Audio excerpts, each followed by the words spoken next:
I am here to talk about Rann, Thanagar War, Holy War, Volume 2 by Jim Starlin, Ron Lim, and Rick Leonardi. This is a spin-off, I guess, a sidequel of the Rann Thanagar War, which was one of several little mini-events leading up to Infinite Crisis. There was, like, the Day of Judgment, which was, like, all of the supernatural characters in the DC Universe fighting the Spectra. There was a thing with all the villains. It was either Villains United, and then that led into the Secret Six, or the other way around. There were several little things that all kind of fed into Infinite Crisis, and this is a tie-in with Rann Thanagar War, which was the main event, and this is, I guess, just a little bonus thing that ties in with Rann Thanagar War. I have read Rann Thanagar War, but it's been so long that I remember almost nothing about it. But I have been in the process of trying to go through some of my books, try to make room, because I am running out of room, and trying to find stuff that I remembered not necessarily liking the last time I read it, and if I still don't like it, then I'm pulling a Marie Kondo. If it doesn't spark joy, get rid of it. And this book, I won't say it's necessarily bad, but you'll notice I'm kind of hedging my bets as I say this. In a lot of ways, this reminds me of the Thanos Infinity Relativity story that I talked about a little bit ago, which was also by Jim Starlin. And this is making me think that Jim Starlin, while he is praised by everyone for a lot of his contributions to, I would say more specifically Marvel, he is very well known for some really good stories. He made Adam Warlock the character that he is. He did some really good stuff with Captain Marvel in the 70s, and he's done a lot of interesting stuff, but reading this makes me think that he is kind of a one-trick pony. This, like I said, very similar to that Thanos Infinity Relativity thing. You have a giant space war with multiple factions, almost too many for the size of this book, and this isn't a super long book, but you've got this bad guy, Onamar Sin. This is him right there on the back. Onamar Sin is very similar to Jim Starlin's version of Thanos, and I specifically say Starlin's version because one thing that I complimented about the Thanos Infinity Relativity book is that Thanos is not 100% an antagonist all the time. In the right circumstances, he can ally himself with the heroes, as he did in the Thanos Infinity Relativity story. And this story presents Onamar Sin as this cosmic warlord who is the head of this spiritual movement. I don't remember what this religion is called in this story, but he is kind of the figurehead, and he is the antagonist. But then this book opens with Adam Strange somehow being detached from time, and he is jumping around to different points in time where he is seeing a lot of stuff in the future. He sees that the planet Rann is going to be destroyed, that his wife basically wants nothing to do with him, and then at one point he is rescued by Onamar Sin, who says, okay, right now you and I are allies. And it very much reminds me of how Jim Starlin portrays Thanos in Marvel. And then, like I said, you've got this large cosmic war with a lot of, I would say, C-list characters, to put it mildly. A lot of the characters that Jim Starlin likes to work with, they are not necessarily your A-listers. Pip the Troll, even Adam Warlock, who people who know who he is really like him, but he is not an A-lister. He does not often feature in Marvel Comics unless Jim Starlin is writing a story there. And so here you've got Adam Strange, one of the Starmen. There's been like 5 characters at DC who went by the name Starman. This is the Alien Prince, or one of the Alien Princes, because I think there's been more than one of the Starmen who were aliens. Starfire, who might actually be the most well-known character in this group. Hawkman, Animal Man, one of the Captain Comets. I think he's actually the nephew of the original Captain Comet, and then a few of the Omega Men. And there's really not a whole lot here for me to say, other than it just felt a whole lot like that Thanos Infinity Relativity story, in terms of there are so many moving pieces here, and it's really difficult for me to keep up with what's going on. Now, part of that is I'm jumping in halfway.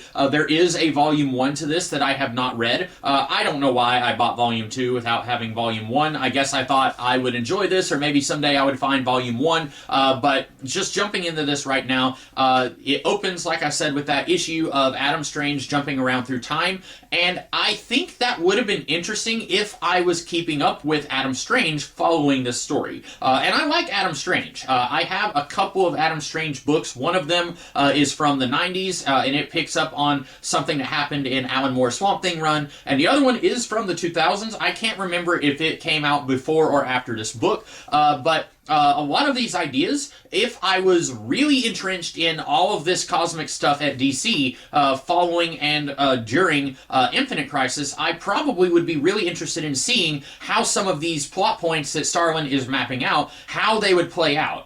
Why does, I think her name is Alana Strange, why is she wanting a divorce from her husband? What did he do? Does it have something to do with the destruction of the planet? And then future Adam is telling present day Adam, look, you did what you had to do.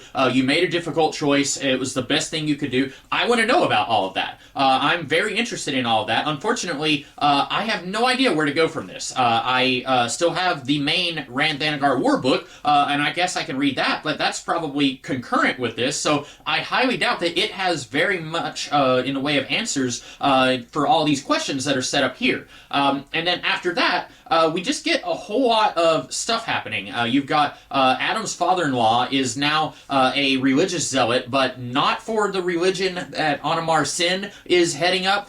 He believes in this other lady named Lady Styx, and she is kind of like the Borg in that if you go to her, she wants to assimilate you into her army or her people. And then, and Bizarro, he's here. He's not on the cover. He's here for some reason. I don't know why he's here. And like I said, there's just so many characters here. And I will say, unlike the Thanos Infinity Relativity, this more or less has a tighter focus, but also I feel like it took me 3 times longer to read this book than it did the Thanos Infinity Relativity. That book had a lot more going on, had a lot more moving pieces, but it felt much breezier than this book. And this isn't that long of a book, but it felt like it took me so long to get through this. And some of it is like, I like Adam Strange, I like Hawkman, but then a lot of this conflict, a lot of these characters, I don't really know anything about.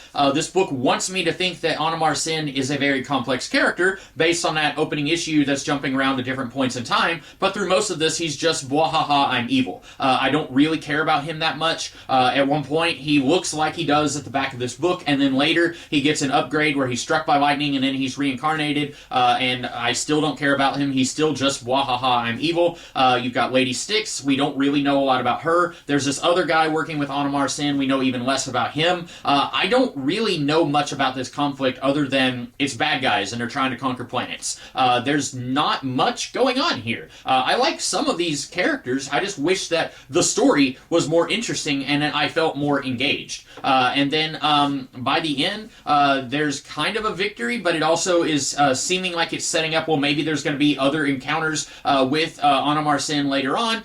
There's another character in here. His name is The Weird. I have no idea who he is or what he is, and it's like over halfway into the book before it even says his name. At one point, Adam Strange is dividing the group into teams, and he says to Starfire, you're with The Weird. And at first I thought he meant, okay, we've got 2 groups. We got the weird guys and we got the not weird guys. And I was looking at this group and I was saying, who do you think is not weird in this group? And then I realized, oh, it's one person in this group who is called The Weird. And it's really not new reader friendly in that Jim Starlin, I guess, just assumed everyone reading this has already read the main Rann Thanagar War book and Volume 1 of Rann Thanagar Holy War. And so they're already going to know who Captain Comet is and the Weird and this guy down here on the bottom corner. I have no idea who he is because the book never tells us who he is. It doesn't do a good job of following the dictum of every comic is somebody's first comic. There's a chance somebody would walk into a comic book shop in 2006 and they might find issue 5 or 6 of Rann Thanagar Holy War, and they might say, these characters look interesting, I'm going to buy this and check it out. And then they would be thoroughly confused because the book is not doing a good job of explaining to everybody who all these people are.